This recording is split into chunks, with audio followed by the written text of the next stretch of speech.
時間到啦，我哋亦都有。 It's the appointed time and we have a quorum. I call the meeting to order. First of all, I'd like to inform members that today we will use the electronic voting system. So you will have to sit in the seat assigned to you. We're here to talk about one item. It's in relation to the 2018 to 2023 development plans and 2019 tariff review of the two power companies. I'd like to take the chance to remind members that if necessary, please before you speak, declare interest. We have representatives from the administration as well as the two power companies. You'll find the attendance list in front of you. I will dispense with the introduction. Welcome, everyone. First of all, I'd like to ask the administration and the two power companies to speak. First, I will ask the Secretary for the Environment, Mr. Wong, to take us through the paper. Good morning, everyone. Yesterday, the Executive Council approved the new development plans of the two power companies. The new scheme of control agreements is based on the use of renewable energy as well as promotion of energy efficiency and conservation. Under the new SCA, we will enhance the new fuel mix generation units in order to achieve our targets. We will be able to achieve the target before 2030 in relation to carbon intensity. It will also enhance the safety and reliability of electricity supply and to help Hong Kong develop into a smart city. The average basic tariff rate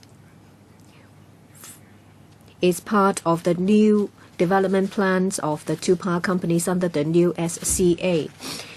Cleaner, more expensive natural gas will be used more in the fuel mix, so there will be pressure to increase electricity tariff. In order to alleviate the impact on residential accounts as a result of the tariff increase, we propose to provide a maximum $3,000 to each residential electricity account over 60 months. That is $50 per month. The electricity charges relief will be able to cover the accumulative tariff increase for half of the residential accounts over the 5-year period. We will ask the Finance Committee to get $8.7 billion so that we will be able to disperse the relief. I will now defer to my colleague to explain the new development plans using a PowerPoint presentation. Yesterday, the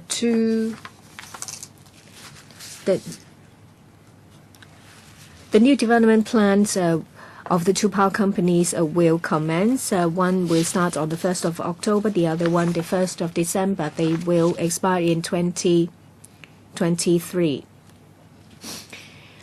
There will be adjustments to the fuel mix in order to help us tackle climate change, and it will also help us achieve the carbon intensity reduction target earlier. It will also enhance reliability and security of electricity supply as well as to help Hong Kong turn into a smart city. In order to achieve these benefits, the new development plans covers these capital projects. First, smart meters.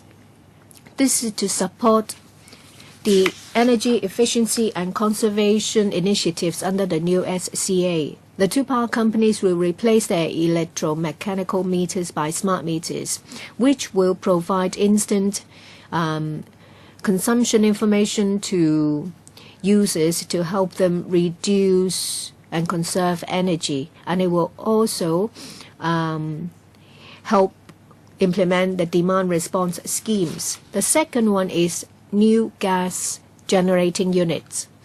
Unlike what happened in the past 20 years, where there has been no plant replacement by the two power companies, by 2030 there will be about 10 coal units that will reach their scheduled retirement life, because a lot of these units were commissioned in the 80s.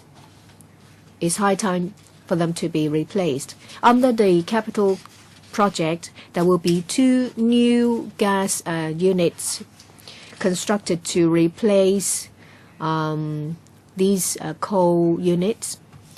The fuel mix will also increase.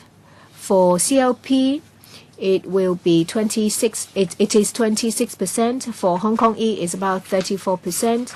By 2020, it will be increased to about 50%, and for 2023, it will be increased to 50% for CLP and about 70% for Hong Kong E. In Hong Kong waters, there will be construction of offshore liquefied natural gas terminal. This will diversify the source of natural gas supply, and it will also enable the two power companies to procure natural gas at a more competitive price and reduce tariff pressure. The last one is clean energy transmission system. The CLP will enhance the clean energy transmission system with China Southern Power Grid and Daya Bay nuclear power plant. These will be completed in about 2020. This will give us more capability and flexibility to use more zero carbon energy to manage our fuel mix, and will also help us achieve carbon intensity reduction target by 5 years. That is a reduction of 65 to 70%, which will in turn greatly increase Hong Kong's air quality, improve Hong Kong's air quality.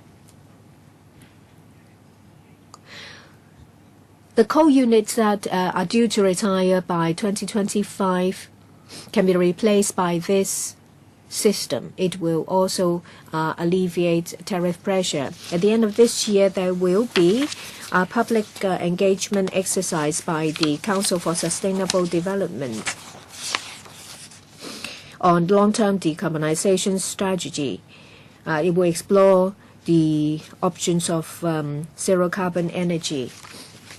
The EXCO has approved the new average tariff rates under the new SCA. For CLP, it will be adjusted on the 1st of October this year. For Hong Kong E, it will be the 1st of January next year. The permitted rate of return has been adjusted from 9.99% to by 8%. As a result, the basic tariff rate will reduce for CLP by about 3.7%, Hong Kong E 7.1%.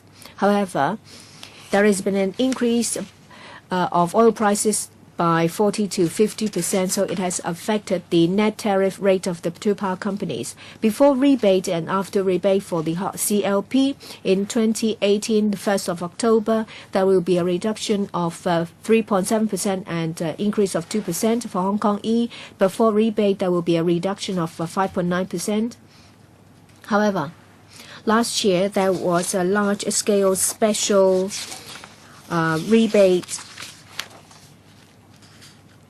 special rent and rates rebate and fuel rebate. So the after rebate net tariff, there will be a reduction of 6.8%. For the projected tariff to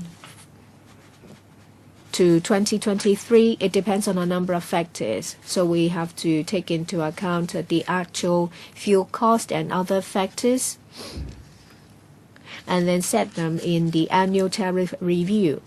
We think that under the new development plan for the average tariff for CLP and Hong Kong E, there will be an adjustment by year, 1.4% and 1.2% respectively. For the before rebate net tariff rate, there will be an adjustment of 3.5% to 2.8% for the two power companies.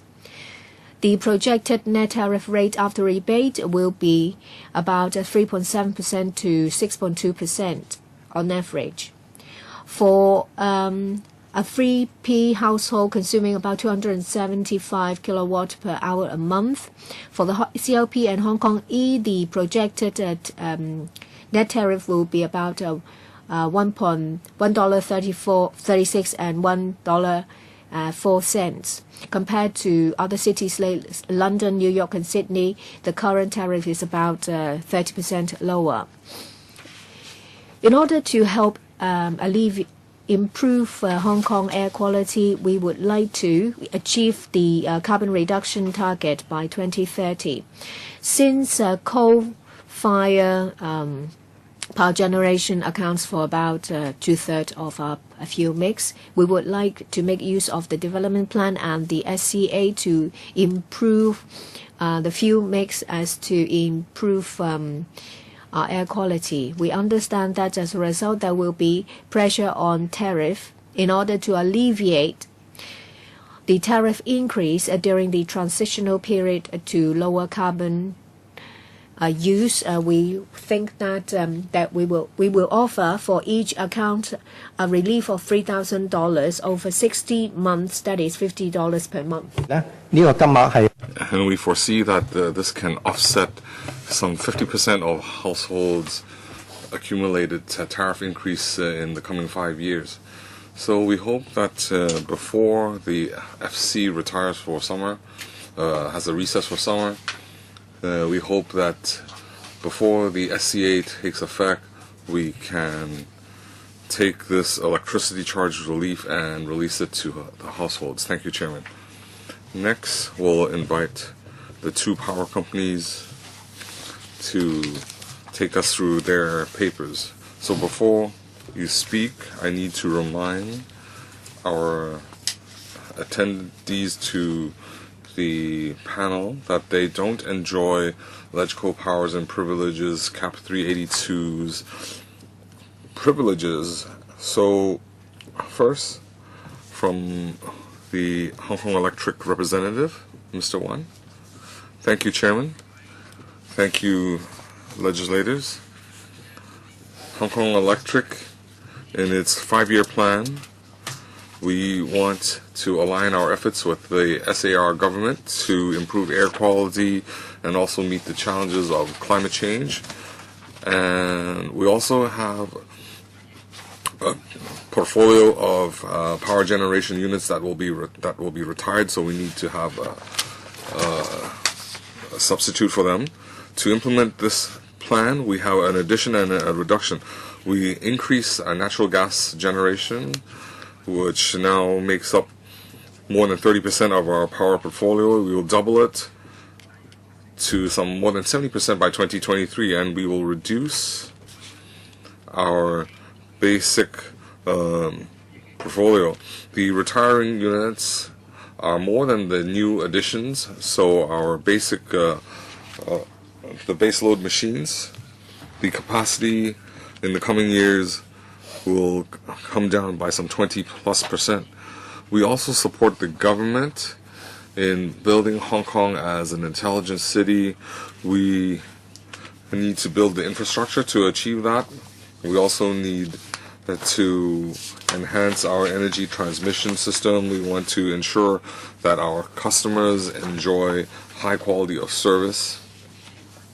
The 5-year development plan will be implemented next year, and at that time our approved agreed SCA will be adjusted, and that will help us reduce the tariffs. Now, next year's tariffs, there was a chance of bringing it down, but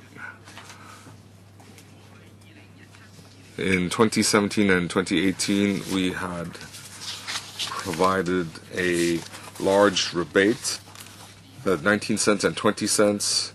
So we don't have resources to continue to provide this large electricity charge relief. So before we had this relief, our tariff in 2016 was 1.334, and after the 2 rounds of rebates, it's 11.25 cents.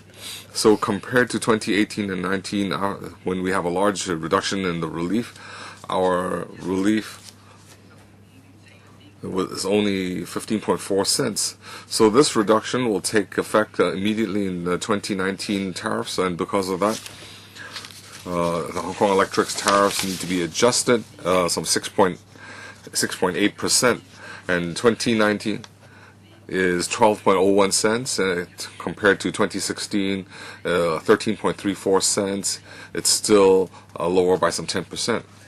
But if we take out the two factors, next year's tariff will be lower by 5.9% compared to this year.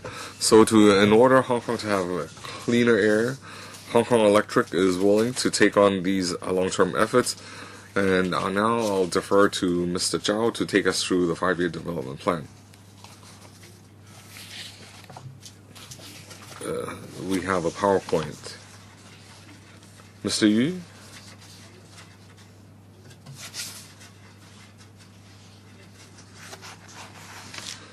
Chairman, just now Mr. Wan gave us some background.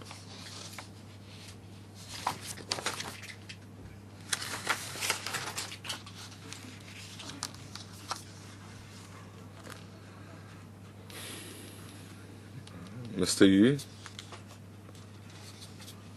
So please turn to page 4 of the slide.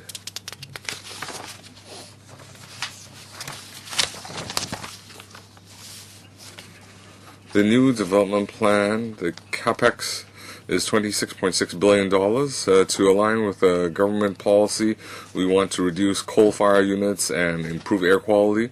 So $16.2 billion will be built on new generating units, and $9.1 billion will be on transmission and distribution, and the remaining 5% will be spent on customer and corporate services development. So this slide indicates the power generation change in the last 40 years. We had 6 units, the 6 coal-fired units that will be retired. We have 3 new gas units. They will be coming on stream in the coming 5 years, and natural gas generation will, from 34%, will go up to 70% by 2023. Now, the demand for natural gas will go up in coming years. So to reduce the risk on one supplier, we need to have more suppliers for a safe supply, and also it will enhance our bargaining power. So in the last few years, we had conducted a detailed study, and we had confirmed that an offshore regasification plan is the best way out. So in the transmission system, we will build new units, and we will enhance the automation of the system, and we'll also have new electricity meters for customers, and they can better manage their electricity consumption. So even though under the new SCA our return will come down, but we are facing increased costs in our production costs, and we're also using more natural gas. So please take a look at the comparison between 2019 and 2018. So in 2018, the tariff should have been 132.5 cents, but because we have a large relief, we had a reduction of 11.8 cents. So by 2019, with the adjustments, we will see a reduction in 11.8 cents. We also have operating costs and other factors affecting the net tariff. We will have an increase of 4 cents, but we will provide a 6-cent rebate, and the net tariff will be 120.1 cents. So this diagram indicates the details of the tariff. We show the effect of special rebates on lowering the net tariff. We had pledged we would freeze the tariff for 5 years, and we have outperformed that pledge. Now in 2017 and 18, we had provided more than $4 billion of special rebates, so the net balance is at the minimum now. So in 2019, we can only revert back to our previous, close to our previous level. But as Mr. Wan said, next year's tariffs, compared to 2016, is still lower by some 10%. So our basic tariff projection, you can see that the basic tariff in 2023 compared to our accumulated increase is a change of 6%, and it's a 1.2% change every year. So that means that even after the rebates, the basic tariff, the accumulative effect is only an increase of 10%, and the annual average is 2%. So overall speaking, using this opportunity of having new gas generating units that will improve our air quality, the 26 billion capex is a big challenge. We need to invest some resources. We have to complete on schedule. Chairman, legislators, that would conclude my presentation. Thank you very much. Any other supplement from Hongkong Electric? Then we will invite CLP, Mr. Chan. Good morning, legislators. We are reporting the 5-year development plan under the SCA, and on the 1st of October we have a new tariff for the coming 15 months. So this reflects our responsibility as a utility company. We need to plan ahead of time to ensure that we have stable gas supply, we have a reasonable tariff, and our customers can enjoy a world-class service and environmental friendly service. So you'll take note that in the last year, international oil prices have gone up 50%, and even coal has gone up by 40%. So international oil prices are beyond our control, but the impact is something that we need to face. So under the new SCA, we have reduced the rate of return from 9.9% to 8%.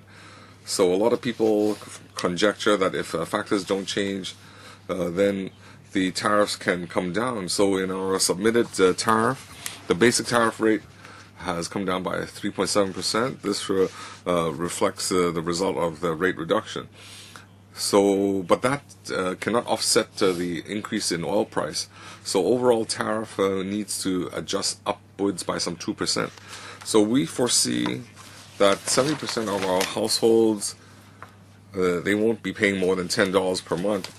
So this adjustment has considered the price reduction goal of 2020. It also responds to the call for more natural gas production. That is, more than 50% of our our electricity production will come from gas. So by 2020, we don't want to see an uptick. We don't want to see let's say a double-digit increase. So we are taking a series of measures to mitigate price volatility. So in the 5-year development plan, now each element serves the same goal, that is to coordinate with the government's plan to reduce carbon by 2023. We also want to be environmental friendly and price competitive to meet our future needs, and we also want to meet the strict carbon reduction needs. So the utility industry needs a lot of hardware infrastructure. You cannot build it overnight.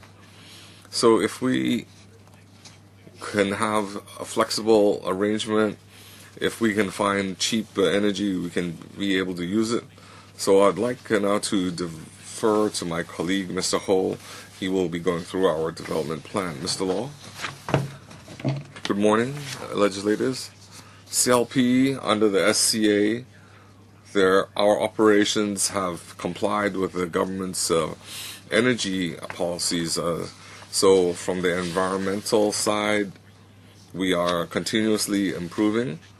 Ever since the 1990s, we had an increase of 80% in electricity usage, but emissions have come down 80%. So our supply stability is at a world-class level. So the unanticipated electricity stoppage is lower than the global average. And third, in the tariff side, we are very competitive. If you look at the chart, we are cheaper than a lot of other metropolises. So CLP supports the government initiative. We support the 2030 Plus initiative. So our development plan in the coming 5 years will be focused on 4 areas. First of all, we need to satisfy existing and future electricity demand. We need to maintain world-class supply reliability. We need to lower the carbon emissions. And fourth, we want Hong Kong to be a smart city. So this diagram indicates that the areas that we will be covering in the 5 years and how we tackle the 4 goals that we mentioned just now. So in order to be environmental friendly, we want to have a world-class supply. Let me introduce the highlights of our development plan. In order to support the environmental targets for 2020 and 2030, the Castle Peak generation plant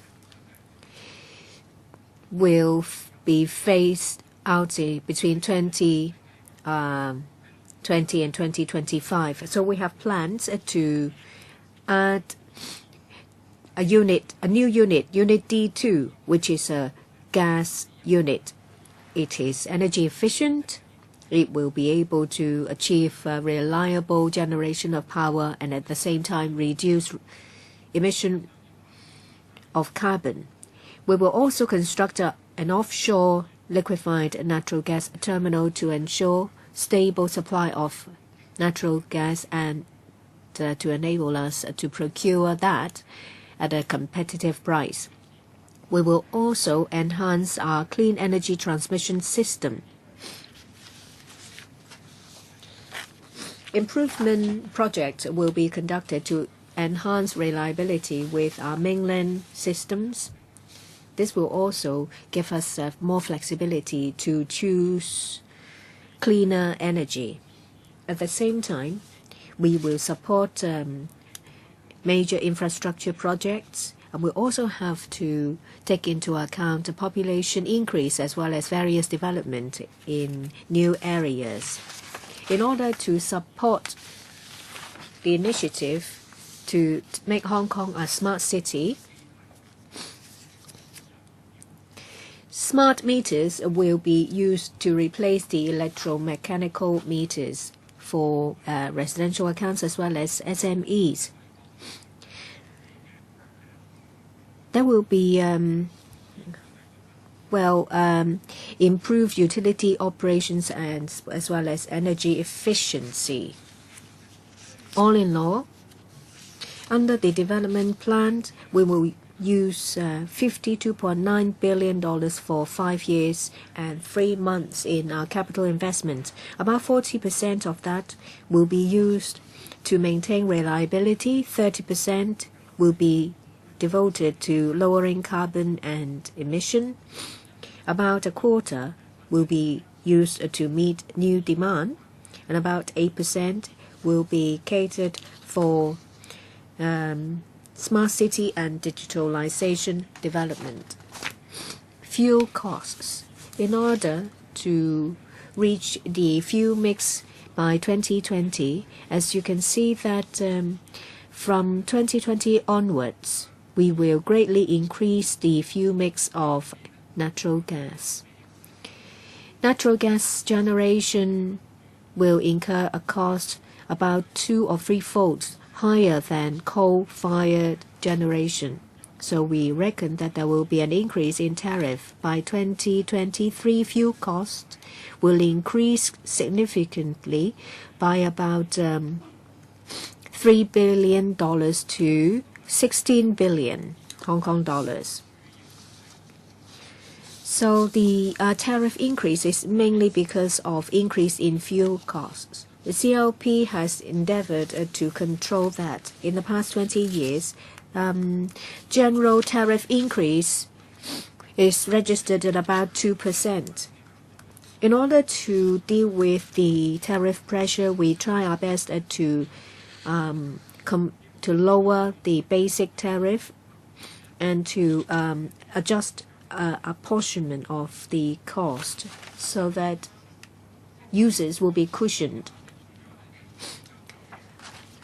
For the new tariff, it will last for about just over a year, from October 2018 to December 2019. The average basic tariff will be reduced by 3.3 cents or so.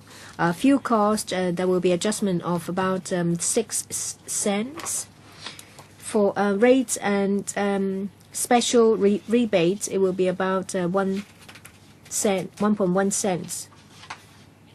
So the average net tariff will be about 115.4 cents. We see that in the past 5 years there has been an increase of 1.4%. We will endeavor to keep the tariff increase at a reasonable level. When the new SCA is effected, we will make use of various initiatives. For example, feed-in tariff, renewable energy, community energy saving fund. We will take care of those in need in our community, and we will work together to protect our environment. I would like to say something. We fully understand that in the coming 5 years, there will be some tariff adjustment under the new development plan. We care about the underprivileged. As my colleague has mentioned, that we will have the Community Energy Saving Fund. Announcements of the details has been made on the 26th. 65% of the reward will be put towards this fund. We think that there will be about $70 million for the first year. It will be used on 3 projects. First is a caring plan for households, to encourage households to conserve. We will also set aside some funds to help about 30,000 accounts covering elderly people, those with a low income, as well as PWDs. Each household will receive about $500. We will also provide support to subdivided flats households for about $500. We reckon there will be about 10,000 of these subdivided unit households. We will help we will help altogether 40,000 households to procure energy-saving devices and equipment. 12 members will have indicated to speak. Each will have 4 minutes. Please be succinct with your questions so that more time is available for the power companies to reply. Let me read out the names. Ronick Chen, Holden Chow, Alvin Yang, Xiu Ka Chun, Tanya Chen, Yu Si Wing, Frankie Yik, Michael Look, Wu Chi Wai, Eddie Ju, and Michael Tian. First, Mr. Ronick Chen. Well, the SCAs have been signed. The development plans have been put in place, and the $8.7 billion electricity subsidy relief is not something that we can oppose to. I see that there are 10 coal units will be retired between 2020 and 2030. So in the 5-year development plan, 5 old ones will be replaced by building 4 new gas units. That means that there will still be 5 old ones waiting to retire. So I would like to ask, for those that will be retired in the coming 5 years, will they still make use of public money? So next time we will make use of maybe another $10 billion for the relief. I do understand that conservation and energy reduction initiatives will be reflected in our tariff. Yes, but we need better service. They said that replacement by smart meters will be done over 7 years. So over the 7-year period, how many of those 7 years is under the 5-year where there is relief by the government? Thank you. Let me first answer about the coal units. In the coming 10 years, there will be about 10 coal units that are due to retire. Apart from that, there are also some that will be retired after 2030.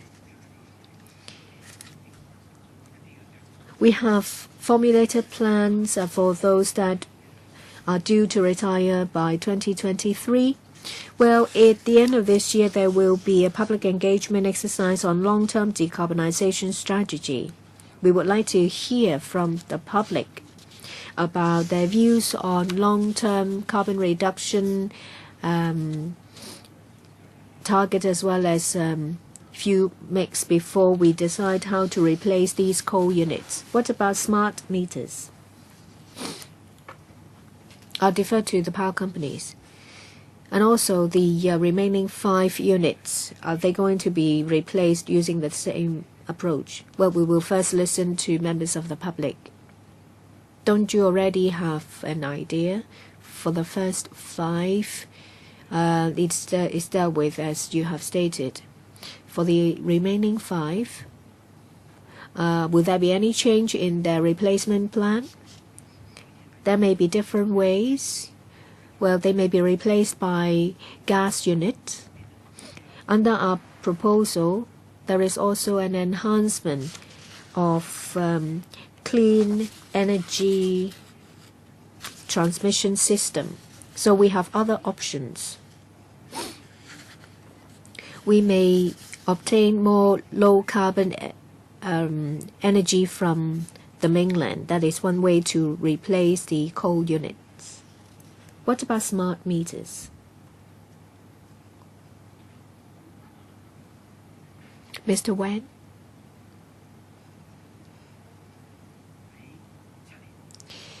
It's our plan that we will use 7 years to replace smart meters for our 570,000 accounts. So I would like to say that for the capital expenditure, what is the percentage for out of the 7 years?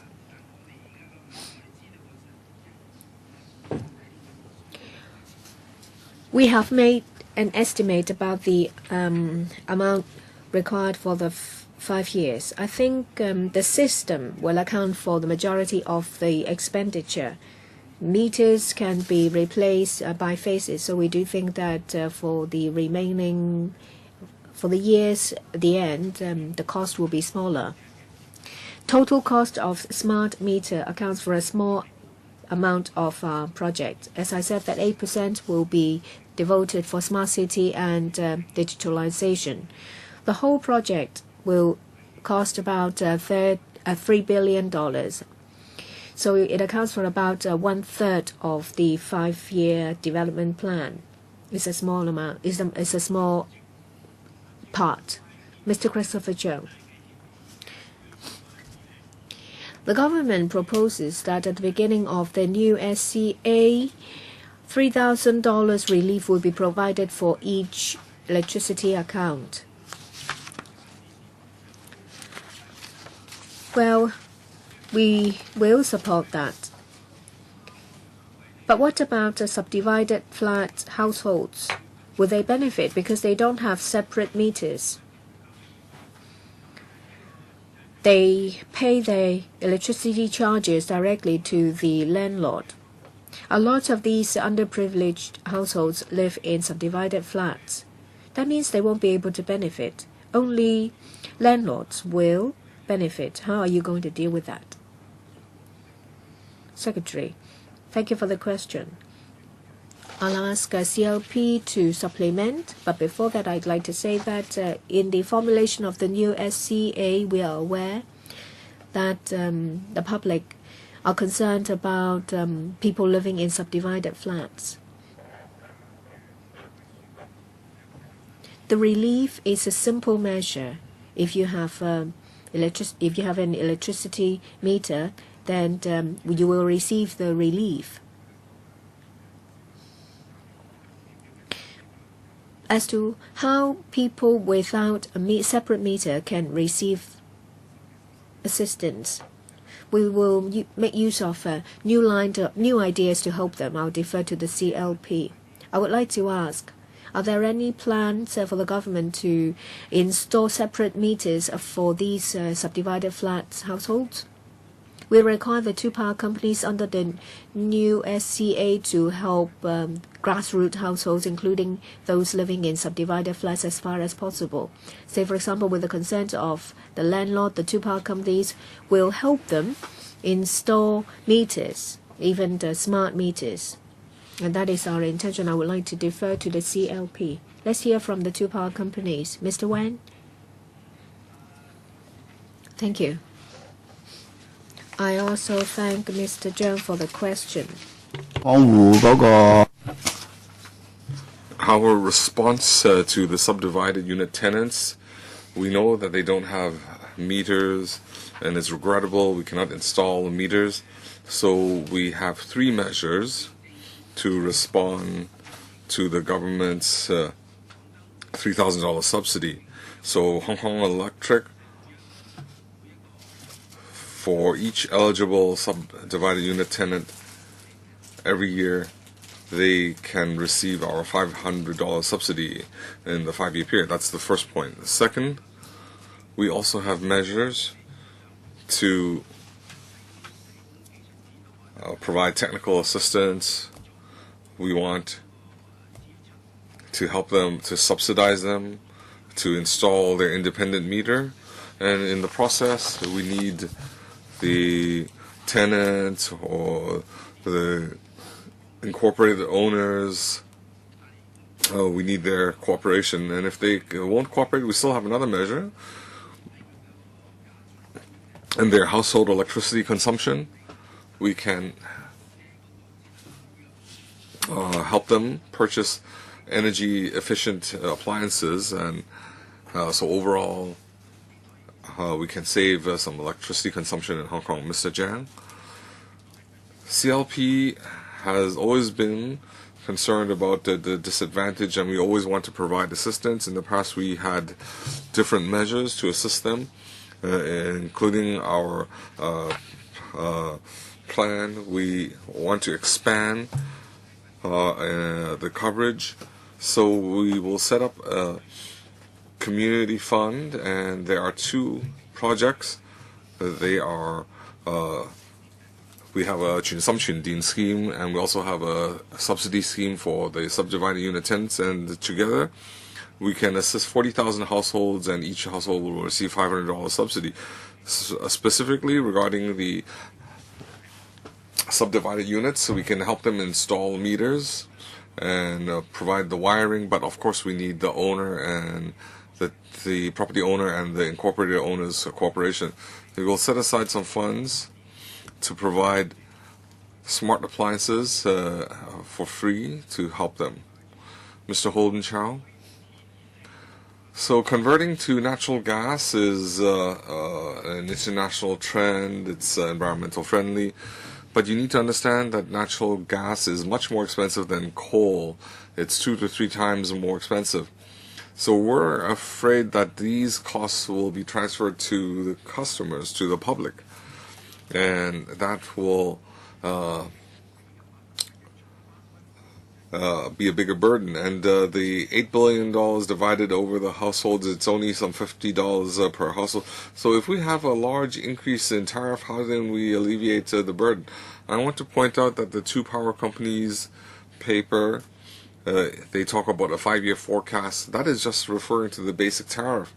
We know that on top of the basic tariff is the fuel tariff, and we don't know how much the fuel rebate or the fuel clause charge is going to be. So in fact, it's not going to be the figure that they have presented. So I want to ask What measures does the government have to ensure that the two power companies won't be fleecing their customers, and the conversion to natural gas and the increase in tariff can be alleviated because we want to help the disadvantaged and the small businesses? Mr. Lau?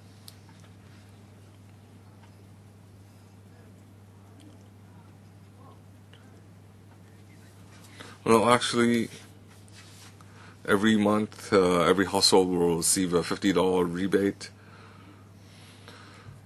And in the initial periods of the development plan, we believe that is sufficient to offset the increase in tariff, because, let's say, a three-person household, the average tariff is between $200 to $300.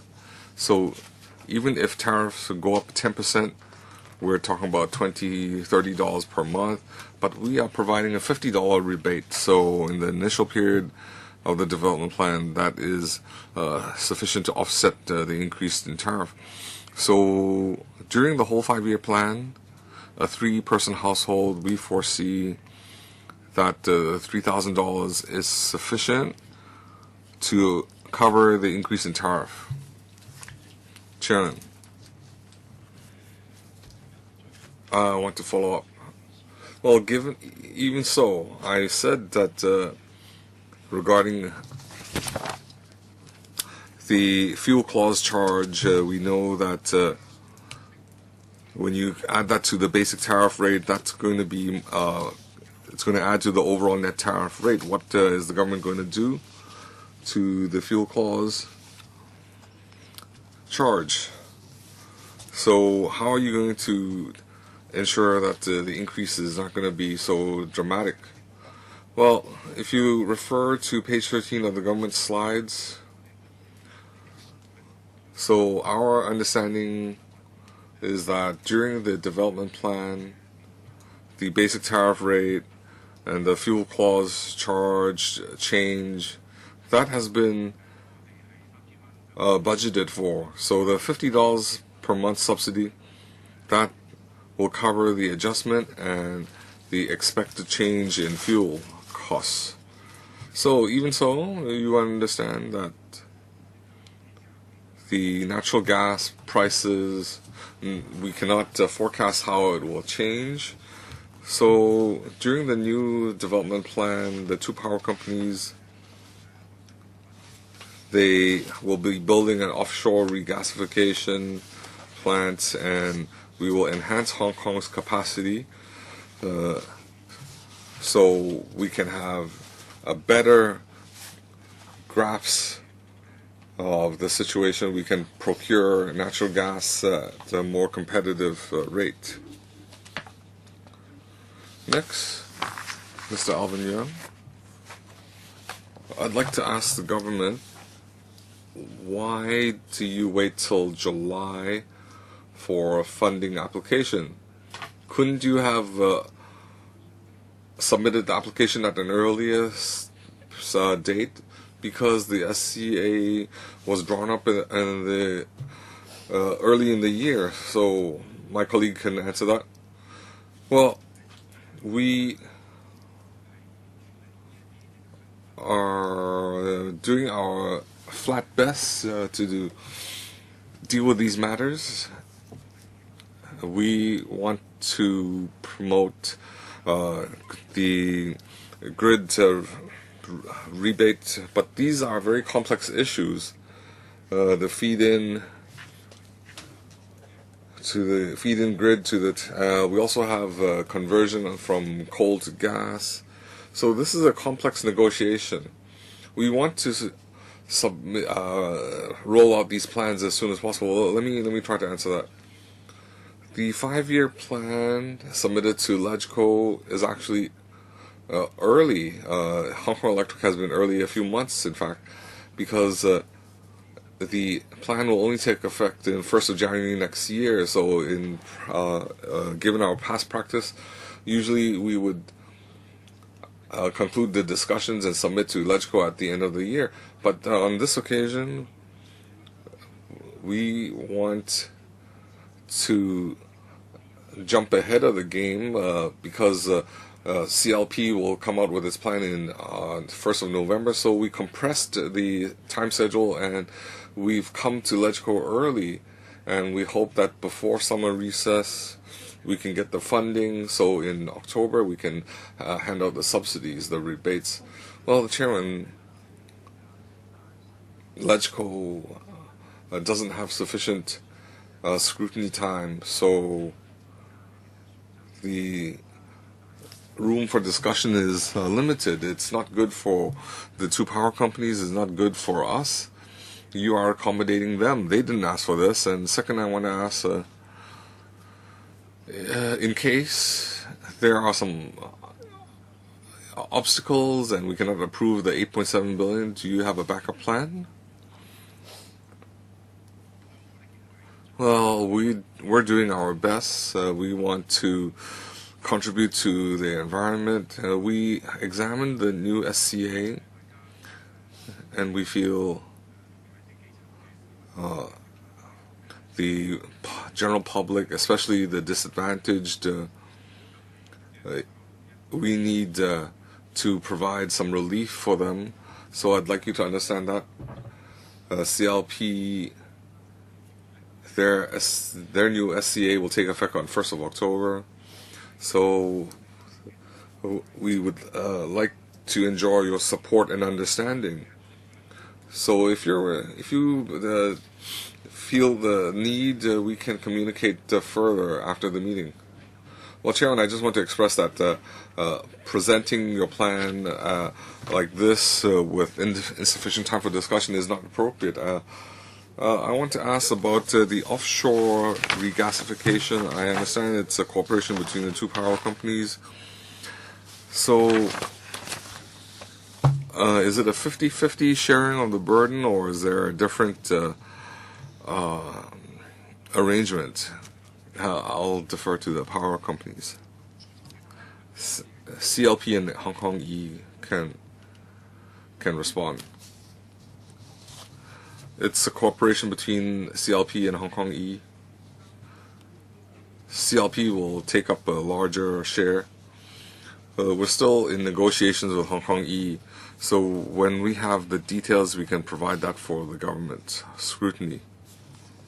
Anything from Hongkong E? Well, the two power companies, the location of the offshore LNG and distance between the power generating units, there's a different distance, and that will affect CAPEX. We're still discussing on the sharing of the ports. Well, perhaps if you have more details, you can submit that to us after the meeting. Mr. Siu Gachun. So whenever we talk about SCAs, it's not a scheme of control, it's a profit guarantee scheme. So the key message I'm hearing is that we have to pay more for electricity in the coming 5 years. So I want to understand what is the rationale for a higher tariff. So aside from oil prices out of your control, I also note that senior management, your salary is going up by double digits in the coming 5 years. You talk about cost control, but your salaries, of course, are part of cost, but that is not being controlled. That's my first question. Have you controlled your own salary increase as part of cost control? That's my first point. Second, regarding the subsidies to disadvantaged groups, I had previously asked, for example, last year, how many independent meters did you install? CLP installed 2 and Hongkong E installed none. I'm not expecting hundreds or dozens. I just want to know how many. Hongkong E representative said that each household will have a $500 subsidy.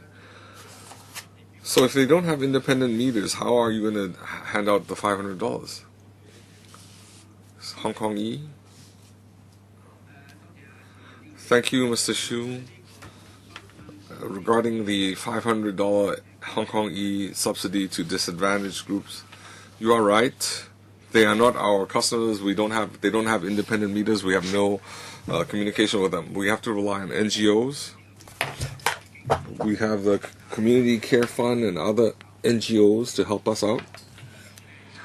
They help us identify people that need subsidies. They can make a simple application and NGOs, through NGOs, and we can subsidize them $500. We've already set aside the budget. CLP, Mr. Chang? I want to answer the independent meter. We had installed 13 independent meters. We will continue to expend effort in this area. We also work with NGOs regarding the support for disadvantaged groups.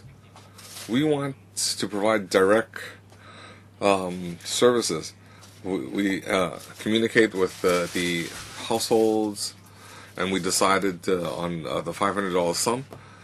Previously in our scheme, the Power Your Love, we work with the different NGOs, and through them we identify more households that need our subsidy. Mr. Wen from the Hong Kong E did not answer my question. I asked in the past 2 years how many separate meters have they installed, and Mr. Wen also said that they would reach out to subdivided unit households via NGOs. I agree with that. I can also refer some NGOs to you to do the work. I hope that your assistance will actually reach those who are in need. But you can liaise after the meeting. Mr. Wen, any figures? Sorry, we are unable to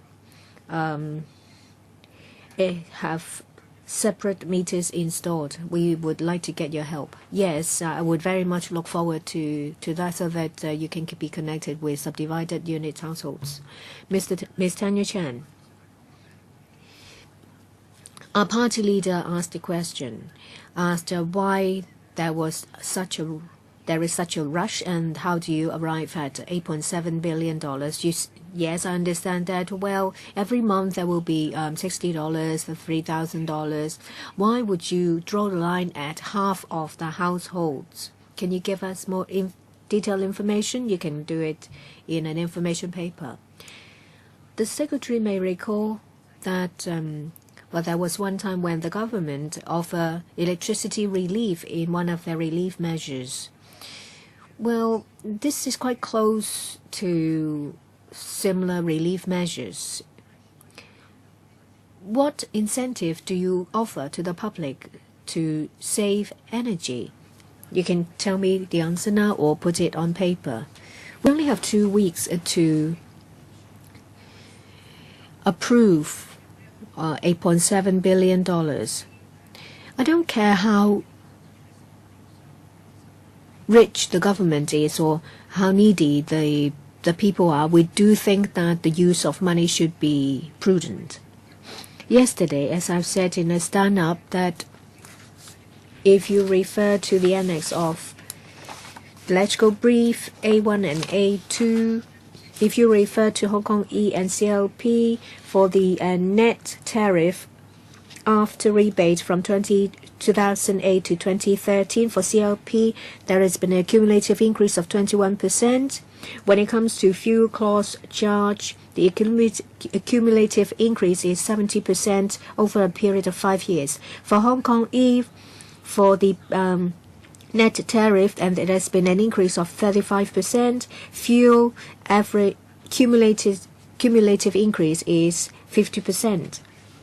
So I would like to ask, well, it seems that there is a higher cumulative tariff increase for Hong Kong E, but there is a 70% of cumulative fuel cost charge increase for CLP. Does it have anything to do with clean energy transmission system? There is scanty information from the paper. It's in paragraphs 3, 10, and 24.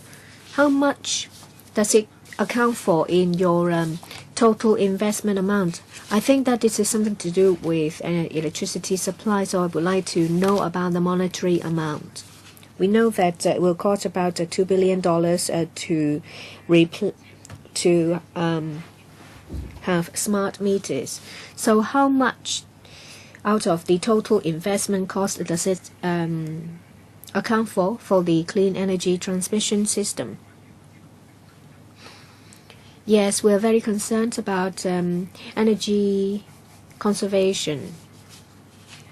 We see that there is a heightened awareness. Say, for example, for the Hong Kong island, the projected consumption has dropped. So it's good.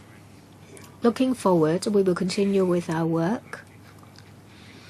We will make use of smart meters. In a few years, it will cover all households in Hong Kong. And that is a tool that we can use because it will give you information about your consumption pattern.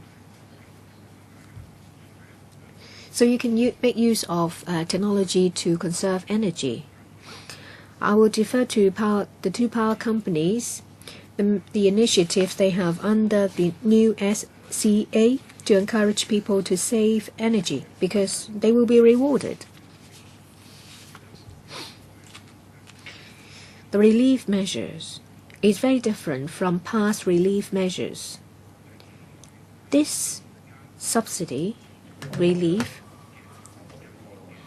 covers the estimated cumulative increase over 5 years. So for 3P household, on average, they use about 275 kilowatts per hour. So $50 per month, 3,000 in total will set off the cumulative increase.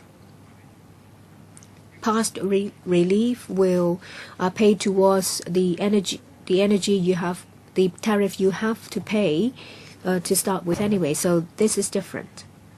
Anything from the two power companies? Mr. Chang? Thank you. I would like to talk about the cumulative increase over 5 years, 70% for fuel clause. This is just about the fuel clause charge alone. It's higher because we suffer a loss when it comes to fuel cost. We charge less than we pay.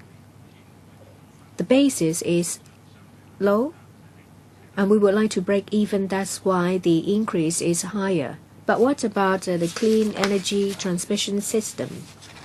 Mr. Wan. In my opening speech, I mentioned this. For the basic tariff, in the past 2 years, we have offered significant special rebates. So the figures were low to begin with.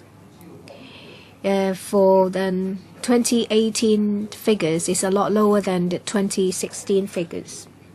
In any event, in the coming 5 years, there will be a 6% increase of basic tariff. Fuel clause, if you look at the fuel clause charge account, from 23 cents to 36 cents, there is an increase of over 5%. Because we currently use about 32.5 GJ. In the coming 5 years, it will be about 52 million GJ. So there is an increase of 60%. So for basic tariff and the fuel clause, that's why we have a total cumulative increase of 30%. Can I ask the administration and the two power companies to give us information paper of the clean energy transmission system? Please supply the information after the meeting. I have to draw a line here because we have a council sitting after this. There won't be a second round. Next, Mr. Yu Siwing.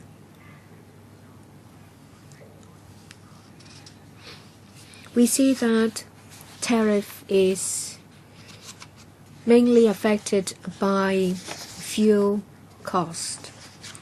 I have a question. When it comes to stabilizing supply of oil and natural gas, what initiatives do they have? Because we see that the fuel mix will change and there will be an increase in demand, so stabilizing supply is very important. So I'd like to hear from the two power companies. Regarding the government's work to monitor the two power companies in the procurement of supply, what do? There will be a relief offered by the government to 2023, but from 23 to 30, the government will promote greater use of clean energy. Does it mean that after 2023 there will be a high increase in tariff? Do they promise that before 2023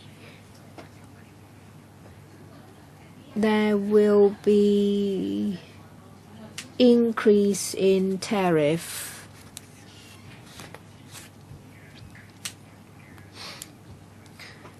The electricity subsidy relief is something new. It's different from past subsidies. This is a transitional period because in the past 20 years there has been no replacement of generation units. So there's never been an occasion when we have seen 10–20% increase in tariff. In the future, the situation may be different. It will be premature to talk about future policies. Let's just focus on this special transitional period. The charges relief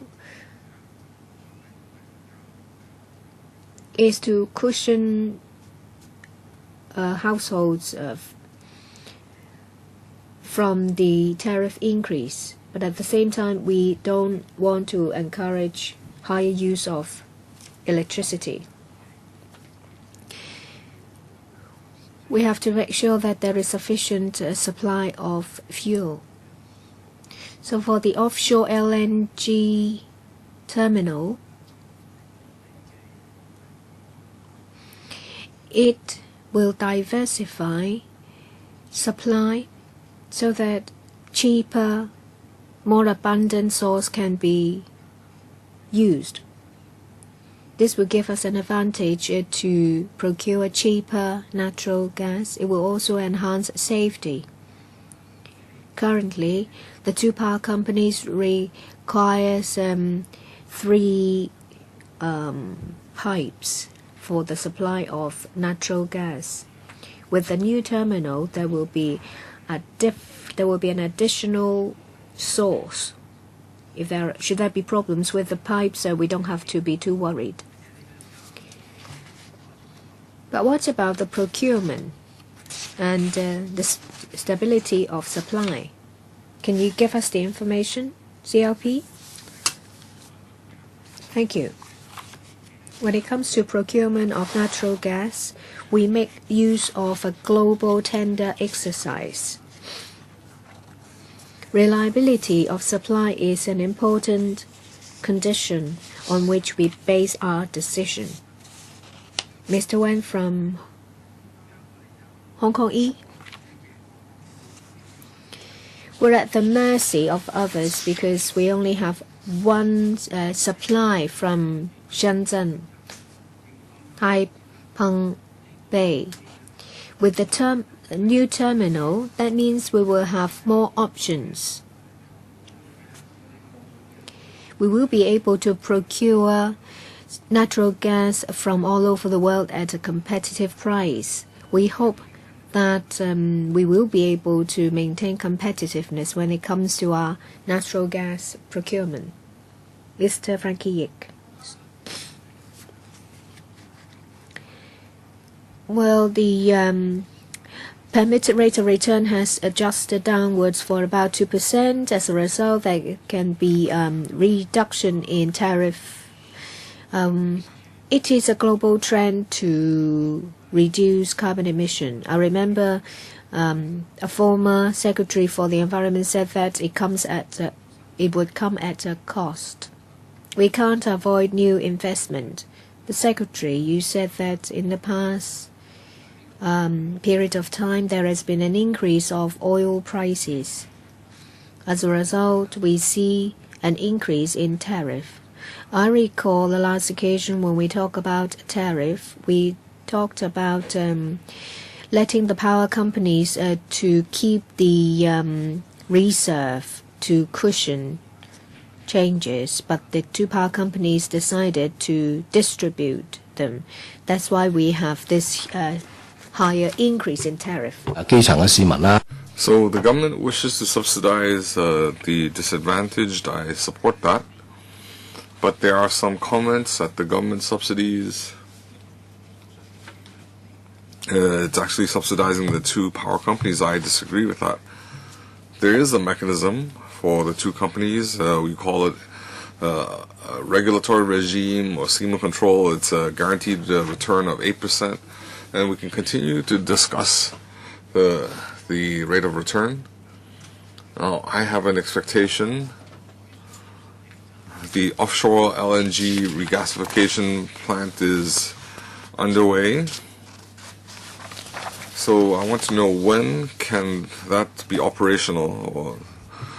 Well, my understanding is the international gas prices compared to the price they're paying right now is lower. So the earlier we have a confirmed plant and they can sign some long-term agreements. So I think gas prices can come down. So if the gas prices come down, the fuel tariff can come down. So I'd like to know, what is the progress? When can we accomplish that offshore terminal? Thank you for the question. The offshore LNG terminal, we are doing the environmental impact assessment. The EIA report has been submitted to the EPD.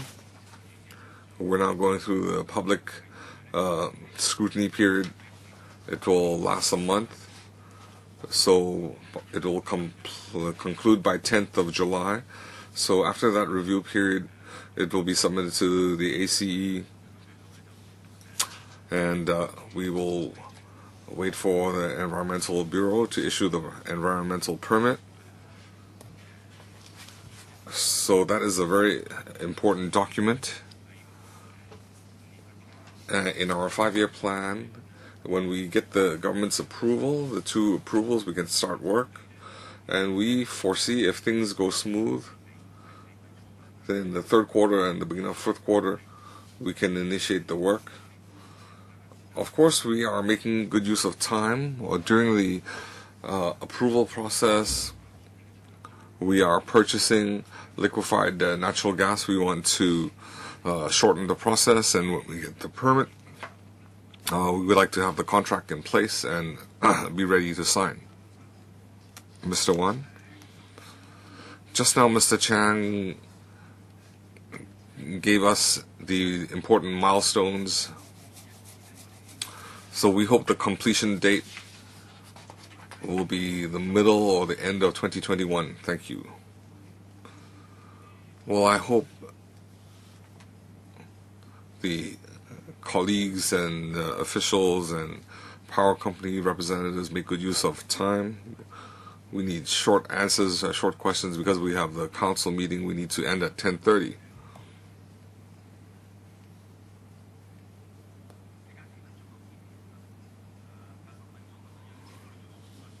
We still have a lot of Mr. Luk Jong Ho.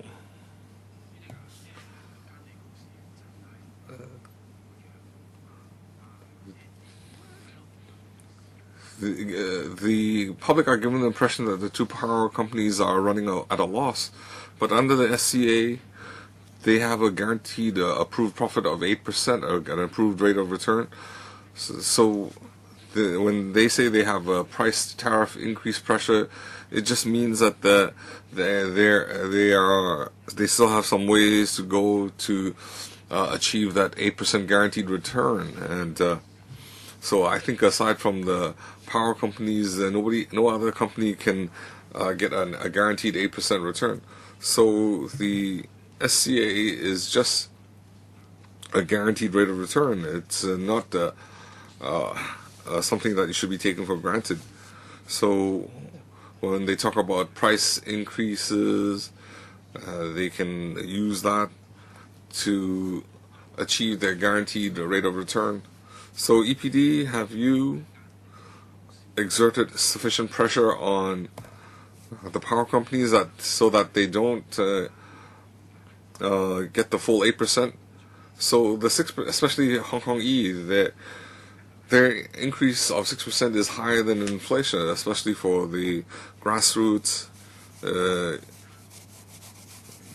You're contributing to inflation, and the unions are also especially angered that senior management get a salary increase of only 10% or more, and the frontline workers have a very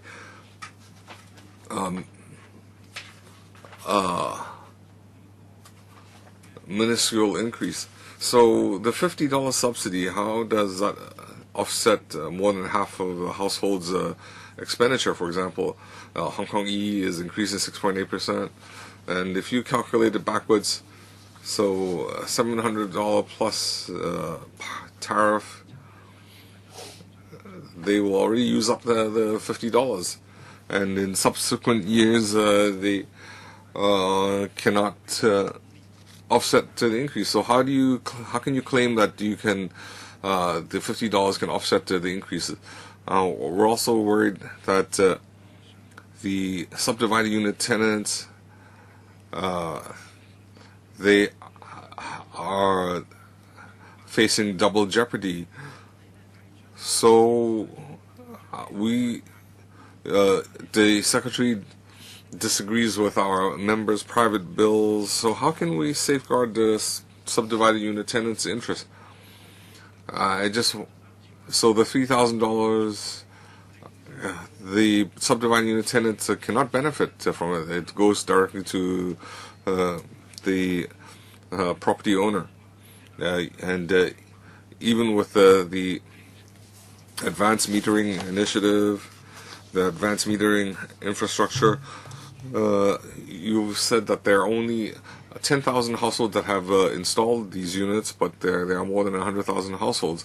So looking at Hong Kong Electric, Mr. Luk mentioned that in our press conference. We mentioned that this is a before and after issue. In the past, we had a very special rebate. On this occasion, we have a 6.8% increase. But if you look at the before the rebate, it was a deduction of 5.9%. So you have to look at the whole picture regarding the subdivided units.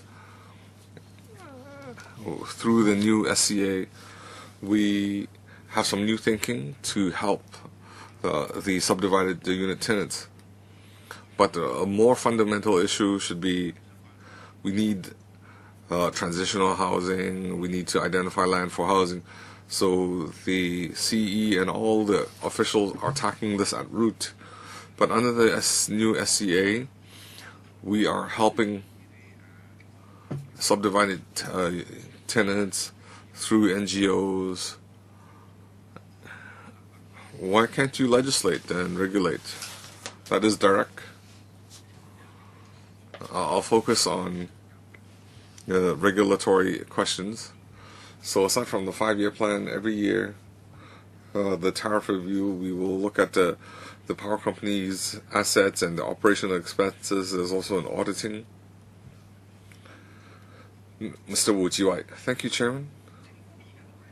The government's plan is to have a 8.7 billion subsidy over 5 years. But I want to spend this money from a different perspective. We talked about fuel tariff increase and electricity safety. The source of gas, we now have one supplier, and advanced metering is also a capex or an asset issue. So the 8.7 billion, can we use that? We have 2 billion on the AMI and 6 billion can be spent on the offshore LNG terminal. So the 8.7 billion, we remove that from the balance sheet of the power companies mathematically. That would be equivalent to the government taking 8.7 billion, and we can get an 8% return on that. And every year, because of that, we can save 700 million, and that might last for a long time rather than just 5 years. Did the government consider that? Second, aside from AMI,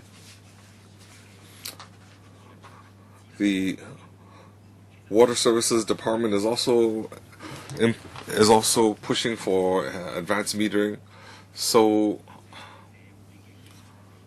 that should be part of the social infrastructure. But now we have the different utilities handling it separately. So each institute has to consider these as asset expenditure, infrastructure investment, and they have to and they use that to calculate their guaranteed rate of return. So could the government consider how we can better use the 8.7 billion, the so-called subsidy, and rather than subsidize 5 years, you should invest in the 2 items I talked about, and you can implement our smart city initiative even better. Well, the first question, that is a new line of thinking. We had explained just now. Well, this is just opportunity cost. It's it's not new. So 8.7 billion, should you be using it as infrastructure or a subsidy you can generate a return on the 8.7 billion? It's just a matter of opportunity cost. Well, you're saying government has money and how it should invest the money. You can invest it in different areas. We can have different rates of return. Well, we now have a demonstrated 8% return. So I'm saying the 8.7 billion, can we choose 2 items, the AMI and the offshore LNG terminal, as the government infrastructure investment to reduce the public's expenditure because of the power companies' capex investment, and that would lead to increased tariff. Similarly, the government could have a 8% guaranteed return. We have no intention, let me put it this way, under the new SCA, we have one consideration. So that is in light of power needs and environmental concerns. So the 8.7 billion is for grassroots and relief. Chairman, this is about the good use of public funds. We have an 8% return in front of us to help relieve the grassroots, but we're not choosing that. They are choosing to subsidize the tariffs. That's Mr. Wu's opinion. You can study his opinion. Well, Chairman, if he doesn't answer that, we will question him till the Earth's end in the FC. Thank you, Chairman. Looking at the CLP item, as Ms. Tanya Chan said, the most confusing item is the clean energy transmission system. I see in paragraph 3 and paragraph 10 there is some description. For example, paragraph 3 says CLP will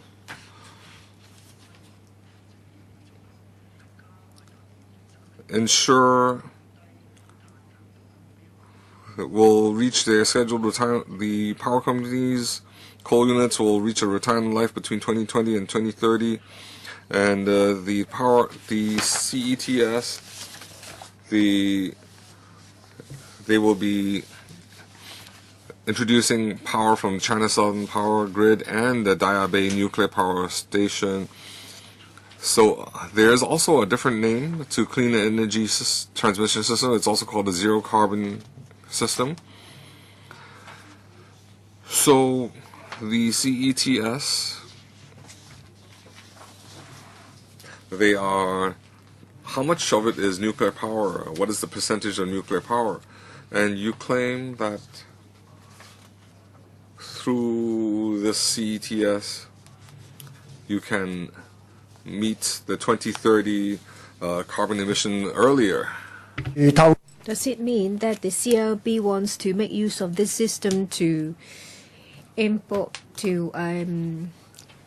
more nuclear power in case that your proposals are voted down? You would greatly increase the use of nuclear energy.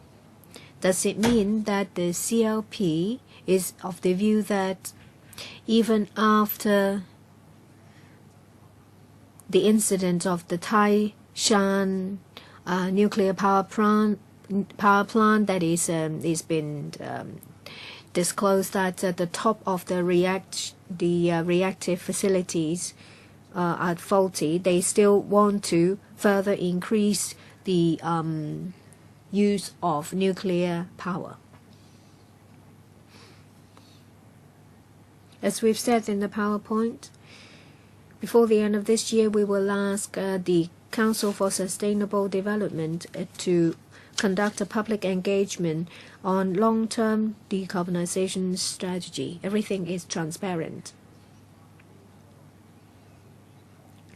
After strengthening the system, that means there will be infrastructure in place and we have no choice but use.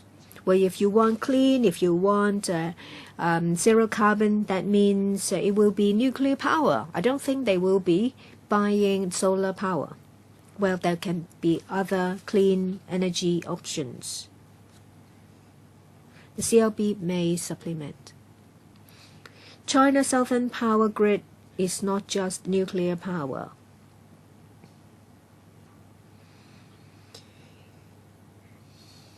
You talk about China Southern Power. Well, if you want zero carbon, you want clean energy. Let's hear from the two power companies. Mr. Chang, thank you. Well, there is already this network which uses Daya Bay nuclear power. It is also connected with the Guangdong power network. We will increase the network further. It covers 160 kilometers, so it will take a long time to finish the strengthening work. We reckon that it will be completed in 2025. There is rapid development in power market on the mainland. After the connection, well, we will review the different sources before making a decision. My question is not answered. Does it mean that there will be an increase of nuclear power in the fuel mix? Well, we have not participated in it. Well, then Mr. Chang will have to answer because this is part of their fixed capital investment. We have not decided as to the source of fuel. At the end of the year, there will be a public consultation. We will hear from the public about future fuel mix.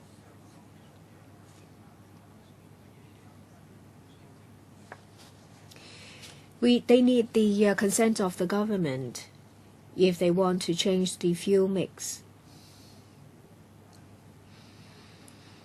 It's been decided to replace the 5 of the 10 coal units. For the remaining 5, they will have to follow the procedure. There will be a report after the consultation. Mr. Michael Tian.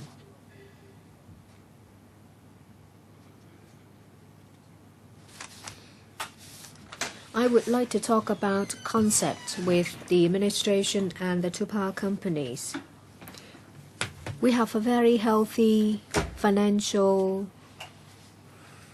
position, so much so that we don't know whether to give out cash handouts and how much.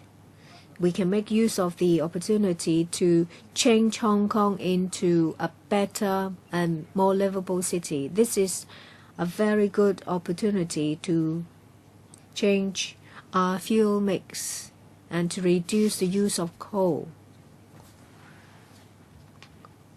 Of course, it will be better to use more natural gas because nuclear power to a lot of people is unsafe. However, when it comes to prices of natural gas, it's rather volatile and you can't predict the future prices.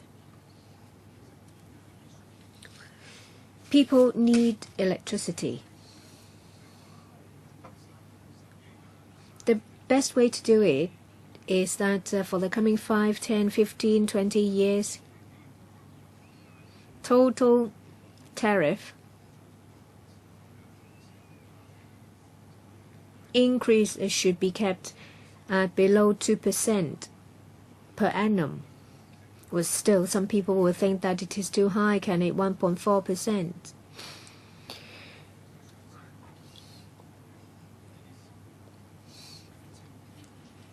If that is our goal, that means the government will have to subsidize tariff long term.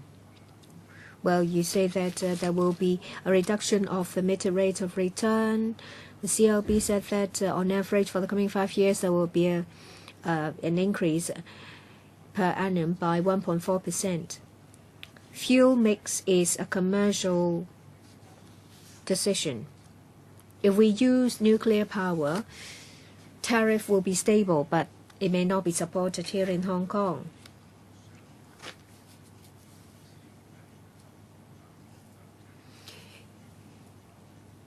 Well, it seems that Hong Kong E is still trying to find stable supply of natural gas in the long run.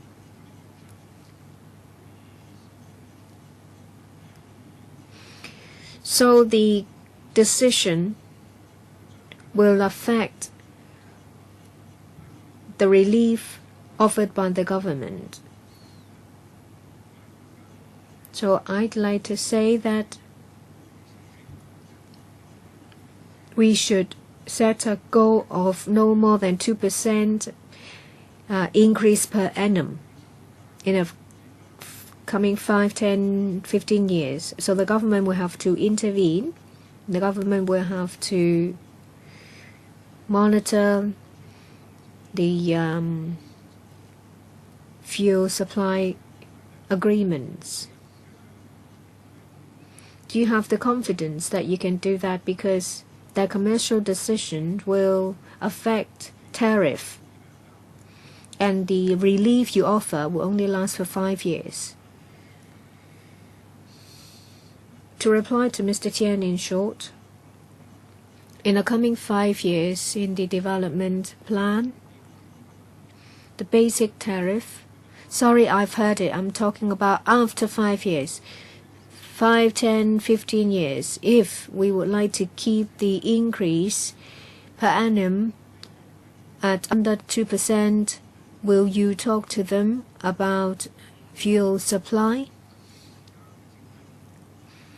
You have surplus. Can you use that to help them? This is rather complicated. You can answer as far as possible. If you can't, you may go back to talk about it and give us an information paper. Or wait till we have a discussion next time. So your initial thinking, Secretary, can it be done? The Chairman is right. This is challenging and it's complicated.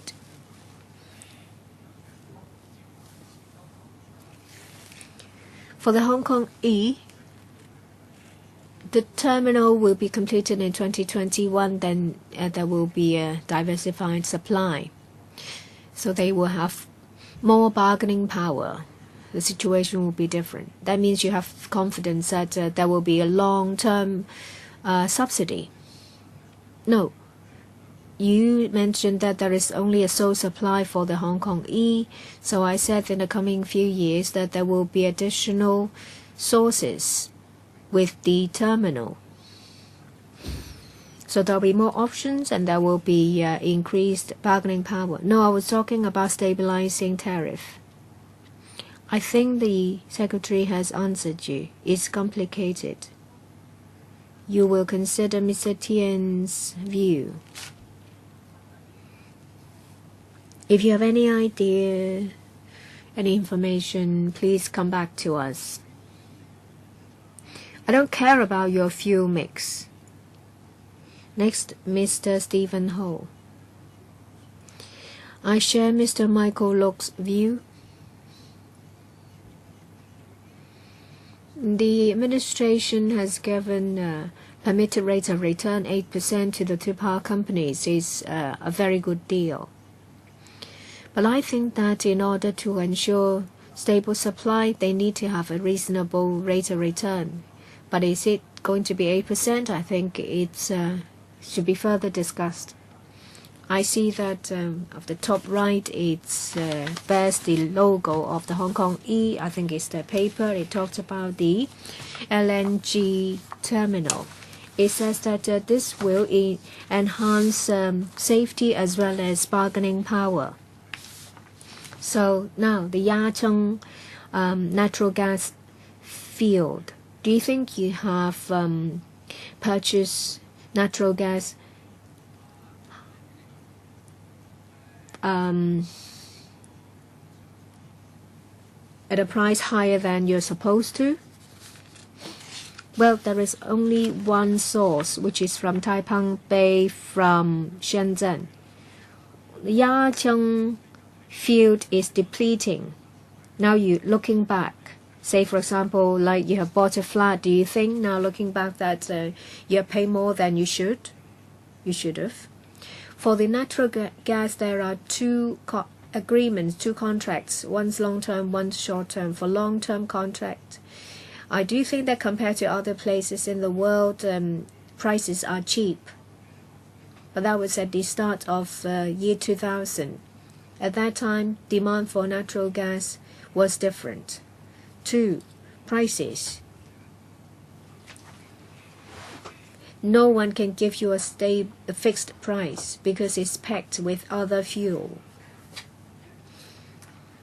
One is cheap, the other one is very expensive because of timing.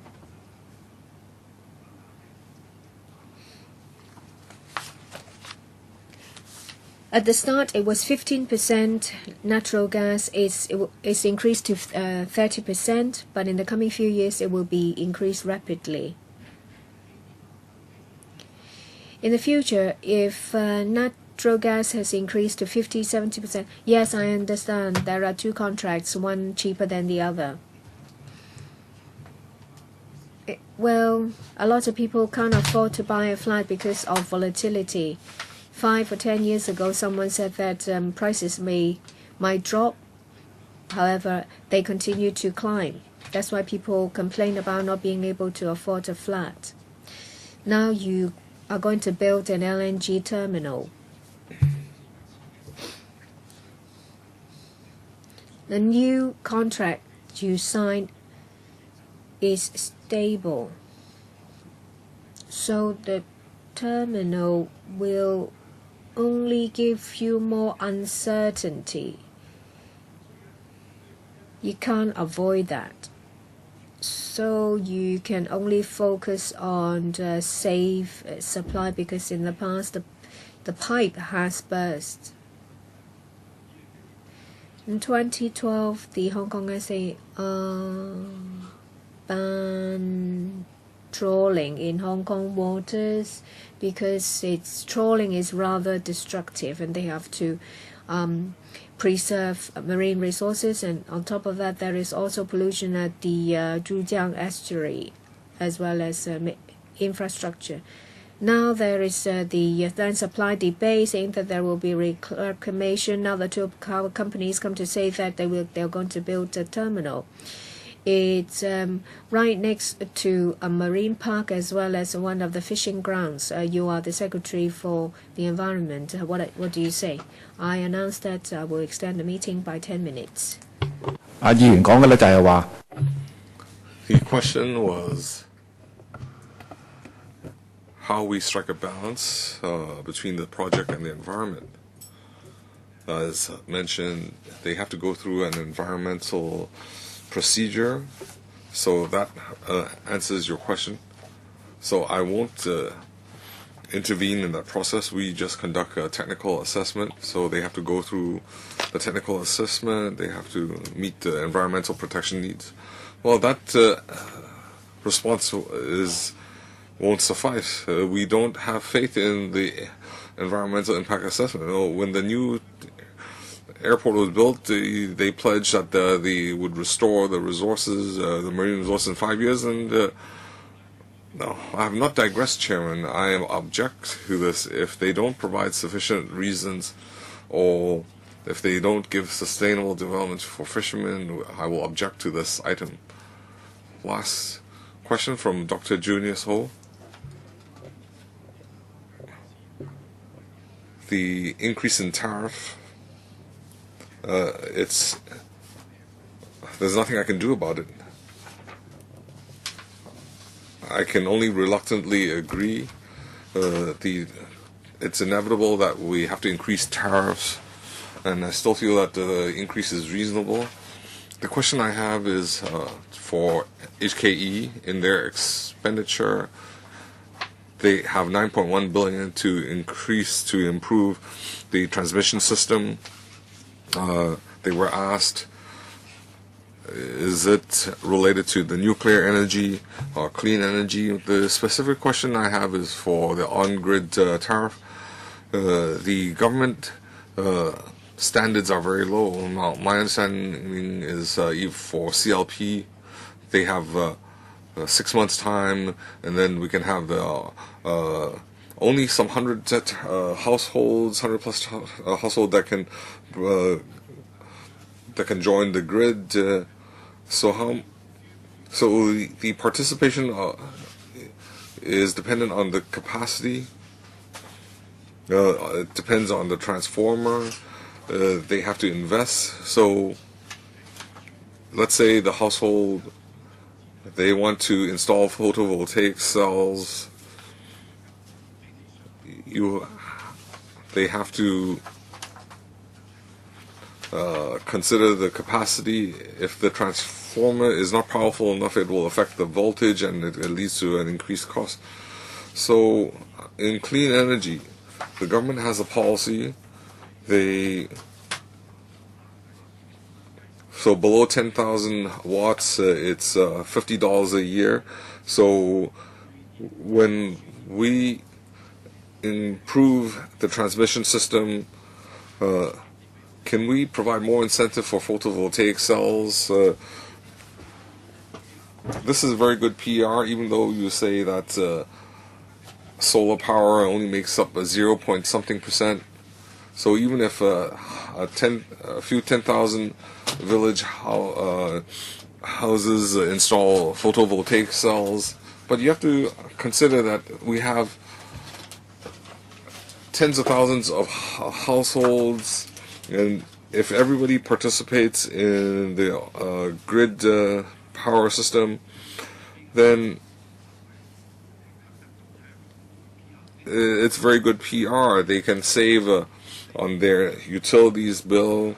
I'm just suggesting. So whenever you want to increase tariffs, you will draw the fire of other legislators. So what kind of incentive can you provide to the public? I think you should. You need to tell me, how much are you going to invest in the transformer? Well, they are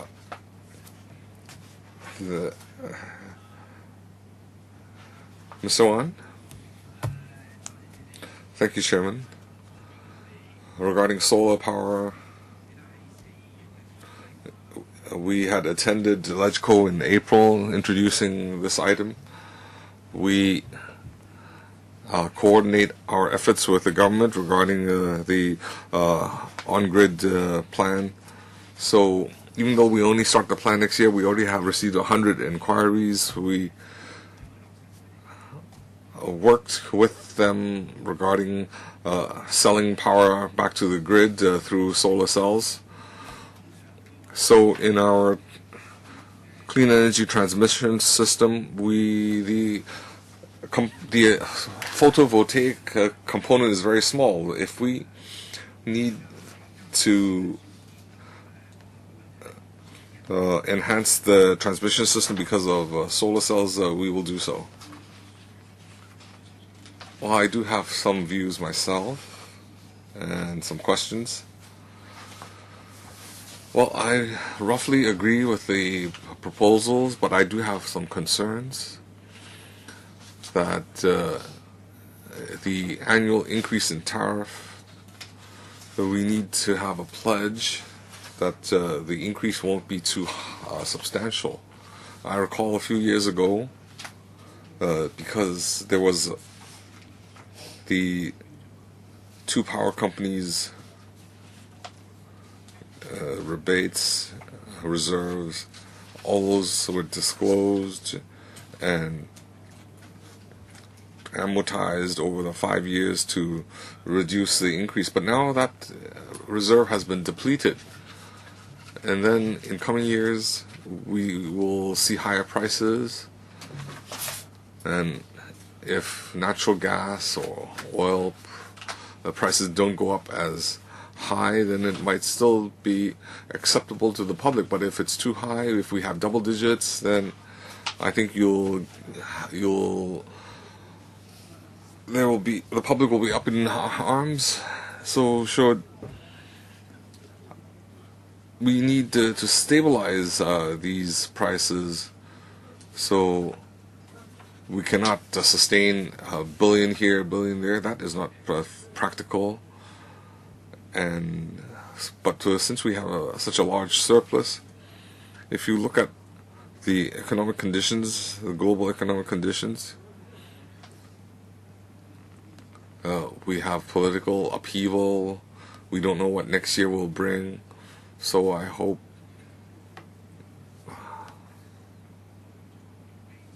the rebates, the special rebate, the reserves, I hope the two power companies can identify a solution to stabilize these prices. Regarding the site of the offshore LNG terminal,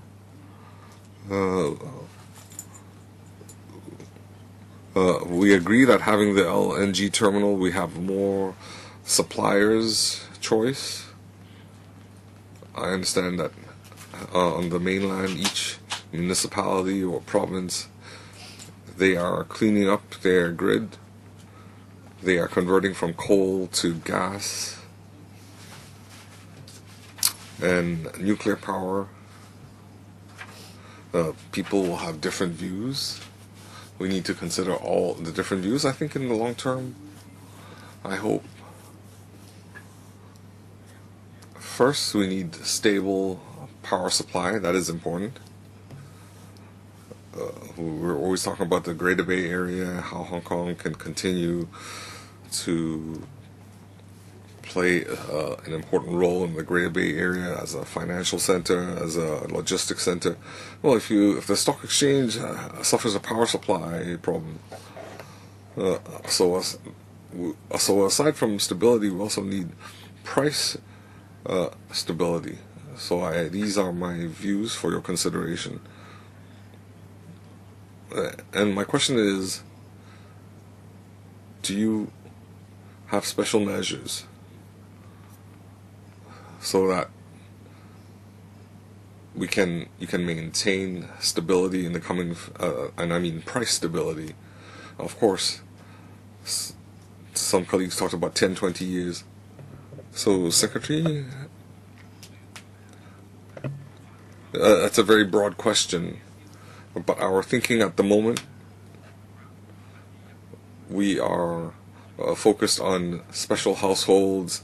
That's why in the transition period we have some relief, and to a certain extent that can help the special groups. So